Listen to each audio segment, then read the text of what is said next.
then he went woke. Yeah. And since he's gone woke, his ratings have gone down the tubes, and he sort of went anti-Trump for a couple of reasons. It was so successful. The big question is, did it make a difference? Would I have been president? You know, a lot of people say they created this guy from The Apprentice. And he would get on. And no matter what I asked him, he would answer. Yes.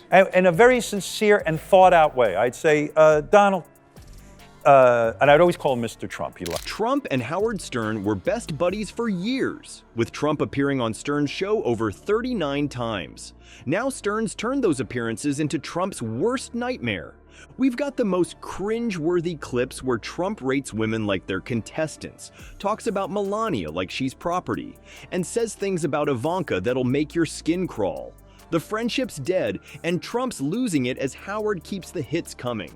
Before we move on, I'd like to ask you a small favor. If you appreciate this content, please take a second to like this video and subscribe to the channel. Over 98% of you watch the videos without subscribing. It costs you nothing, but it makes a huge difference to us. So, did you click the subscribe button? Great.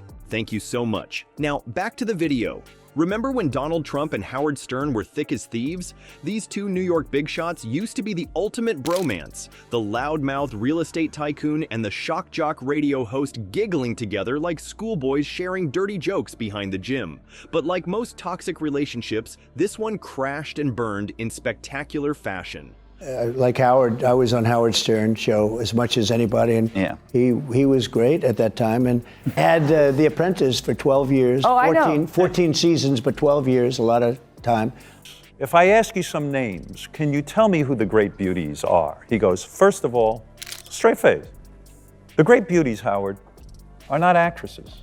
It was so successful. The big question is, did it make a difference? Would I have been president? You know, a lot of people say, they created this guy from The Apprentice. The friendship meltdown began around 2016 when Trump decided he wanted to upgrade from gold-plated penthouses to the White House. Suddenly, all those hours of recorded conversations where he rated women's bodies and bragged about his conquests weren't exactly presidential material. When Stern threw his support behind Hillary Clinton during the election, Trump took it as the ultimate betrayal. In Trump's black and white world, you're either wearing a MAGA hat or you're dead to him. Trump didn't just quietly distance himself like a normal person might. Nope, he went full Trump tantrum mode, calling his former buddy woke, which in MAGA speak is basically calling someone a communist, and a bad guy. He even tried claiming Stern's ratings were very challenged, a classic Trump move of making up fake facts when the real ones don't suit him. Stern's show continues to be one of the most successful in radio history, but why let reality get in the way of a good insult? Meanwhile, Stern transformed from friendly interviewer to brutal critic faster than Trump changes his legal team. And he would get on. And no matter what I asked him, he would answer. Yes. In a very sincere and thought-out way. I'd say, Donald, and I'd always call him Mr. Trump. He loved. So, you know, I'd say, well, Donald, I think Angelina Jolie is a great beauty. 7. I was there for just about all of them, the best of. We had good shows, he was good, but he's changed and, you know, he doesn't do the ratings anymore. Like that. I'd say, Mr. Trump, tell me, who are the great beauties? The radio host now describes Trump's presidency as a disaster and uses his former friend as a cautionary tale about what happens when you give a narcissist nuclear codes. Stern even started digging up those old interviews, which is like opening a time capsule filled with embarrassing cringe. But what really made Trump's spray tan turn 3 shades darker with rage were Stern's comments about Melania. Stern suggested that the former First Lady never wanted the White House life to begin with and has mentally checked out of her marriage, basically implying she's as enthusiastic about being Mrs. Trump as most Americans are about getting root canals. The drama got even juicier when Tucker Carlson, playing the role of Trump's loyal attack dog, jumped into the fray. Carlson called Stern a coward and a craven tool of the powerful for his COVID vaccination comments, because apparently in today's polarized America, even public health recommendations become political battlegrounds. While Tucker and Donald were playing political tag team outrage, a time bomb was ticking away in the form of audio recordings that make Trump's Twitter rants look like poetry. Those old Howard Stern interviews are the gift that keeps on giving, especially for anyone who loves watching Trump squirm when his past comes back to haunt him. Let's be real. Trump walked into Stern's studio nearly 40 times thinking he was just hanging with the boys, completely forgetting that everything was being recorded for posterity. And boy, did he deliver some doozies. The man actually called dodging sexually transmitted diseases his personal Vietnam on national radio.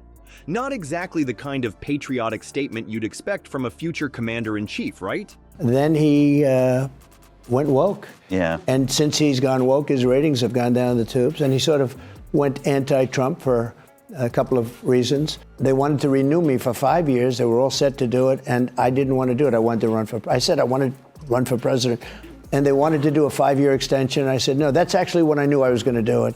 And I mean, I love doing The Apprentice.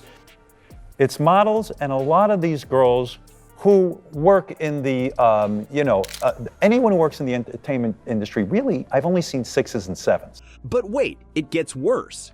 Trump didn't just make random comments about women. He created an entire numerical rating system for them, turning Stern's radio booth into some kind of twisted beauty pageant. Even Princess Diana wasn't spared from Trump's scorecards. Imagine being so obsessed with ranking women's appearances that you need to create your own mathematical formula for it. That's not just creepy, that's spreadsheet-level creepy. The interviews reveal something pretty gross about how Trump views relationships. He treats women like trophies to be won and displayed, marriages like business deals with bedroom perks included, and dating like some kind of transaction where the richest guy always wins. It's basically the art of the deal, but for dating, and it's exactly as charming as it sounds. Then there were the Melania moments that make you want to take a long shower.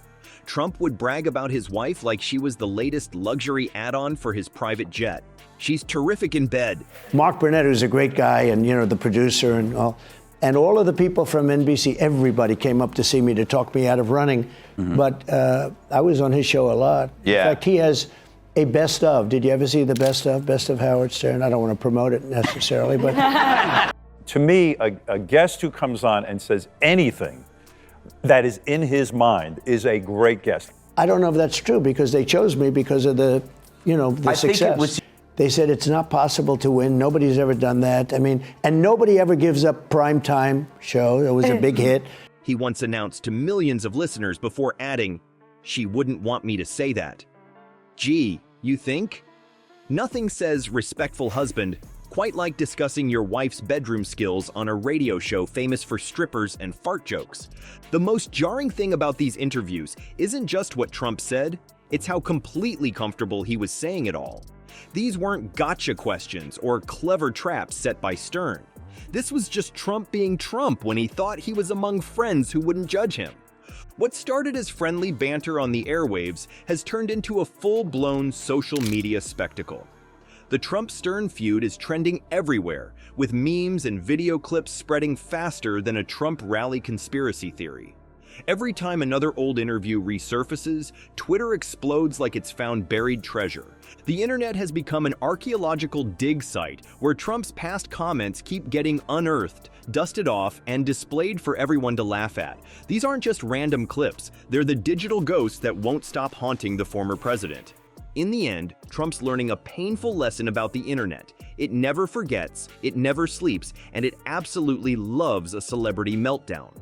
As the online battlefield heats up between MAGA Nation and Stern fans, one thing's for sure, those radio tapes might be old, but they're aging like fine wine, and Trump's doing plenty of that.